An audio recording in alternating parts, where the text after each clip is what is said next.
उ. श्री हरिभाऊ जोशी नेटुरकर हे महान दत्त संप्रदायिक सत्पुरुष आहेत. त्यांना श्रीगुरूंची एका दिव्य अनुभवातून अनुज्ञा मिळाली व त्यांनी श्रीपाद श्रीवल्लभ चरितामृत मराठी भाषेत भाषांतरित केले. भारतात अनेक दत्त सांप्रदायिक हे मराठी भाषिक आहेत.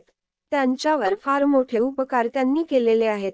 श्री भाऊ महाराज हे श्री दत्त महाराज कवीश्वरांचे कृपांकित आहेत. अत्यंत जीर्णावस्थेत असलेल्या मूळ ग्रंथाची व्यवस्थितपणे दुसरी प्रत तयार करून मूळ चरितामृतात सांगितल्याप्रमाणे विजयवाड्याजवळ कृष्णा नदीत विसर्जन केले. नव्या प्रतीचे इ. 2001 साली विजयादशमीपासून अश्विन कृष्ण 11 पर्यंत पिठापूर येथील श्रीपाद श्रीवल्लभ महासंस्थान येथे श्रीपादांच्या सान्निध्यात पारायण करून संस्थानला अर्पण केली. हा अक्षरसत्य ग्रंथ आहे. या ग्रंथातील प्रत्येक अक्षर शक्ती युक्त आहे. या ग्रंथात अतिशयोक्ती किंवा अनावश्यक वर्णन कोठेच नाही. ग्रंथाचे लेखक शंकर भट हे विद्वान किंवा पंडित नव्हते, पण श्रीपादांवर त्यांची अत्यंत निष्ठा पाहून श्रीपादांनी त्यांच्यावर कृपा केली. या ग्रंथाचे पारायण करून 11 जणांना अन्नदान करावे म्हणजे फल तत्काल मिळेल. परमपवित्र अशा भारतवर्षात भगवंताच्या अनेक अवतारांच्या राशी होऊन गेल्या, परंतु भगवान दत्तात्रेय मात्र भक्तांच्या रक्षणासाठी सदैव या भूतलावर वास्तव्य करत असतात.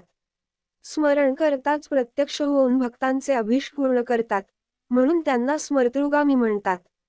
कृतयुगात अत्री आणि अनसूया यांच्या तपश्चर्येने प्रसन्न होऊन अवतार घेतला व भूतलावर दत्त भक्ती रूपी कल्पवृक्ष संवर्धित केला. त्यांचा दुसरा अवतार पूर्व गोदावरी जिल्ह्यातील पिठापूर येथे इ.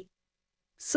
1320 मध्ये भाद्रपद शुक्ल चतुर्थी गणेश चतुर्थी च्या दिवशी कृष्ण यजुर्वेद शाखा आपस्तंभ सूत्र भारद्वाज गोत्रोद्भव ब्रह्मश्री घंडीघोटा पलराज शर्मा तथा अखंड सौभाग्यलक्ष्मी महाराणी सुमती देवी यांचा कोटी झाला.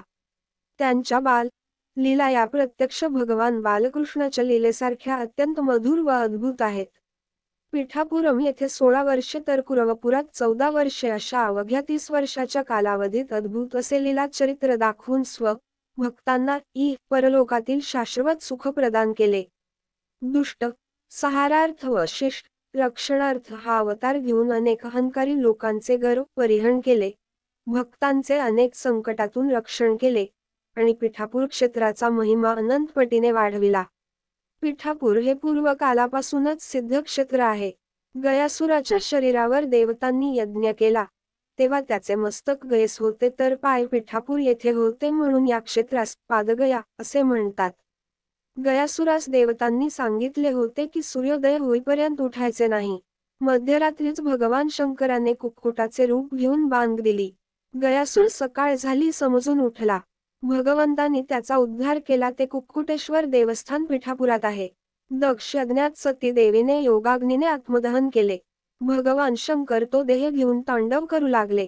भगवान विष्णूने सुदर्शन चक्राने त्या देहाचे खंड केले. ते भाग अन्य ठिकाणी पडले, ते शक्तिपीठ झाले. प्रमुख अष्टादश शक्तिपीठातील पुरुहूतिका हे शक्तिपीठ येथेच आहे. संपूर्ण भारत देशात 1 काशी येथे बिंदू माधव, 2 प्रयाग माधव, 3 रामेश्वर येथे सेतू माधव, 4 त्रिवेत्रम येथे सुंदर माधव आणि 5 पिठापूर येथे कुंती माधव अशी माधवाची 5 मधुरे आहेत. पांडव माता कुंतीने येथे माधवाची पूजा केली, ते हे स्थान.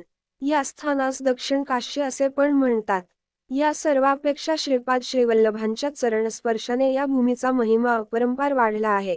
हे श्रीपाद श्रीवल्लभ चरित्रामृत या ग्रंथाचे मूळ लेखक श्री शंकर भट हे कर्नाटकी देशस्थ स्मार्त ब्राह्मण असून श्रीपाद श्रीवल्लभांच्या समकालीन होते. श्रीपाद श्रीवल्लभांच्या कृपेने त्यांनी संस्कृतमध्ये हा ग्रंथ लिहिला आणि नंतर त्याचा तेलुगू अनुवाद झाला.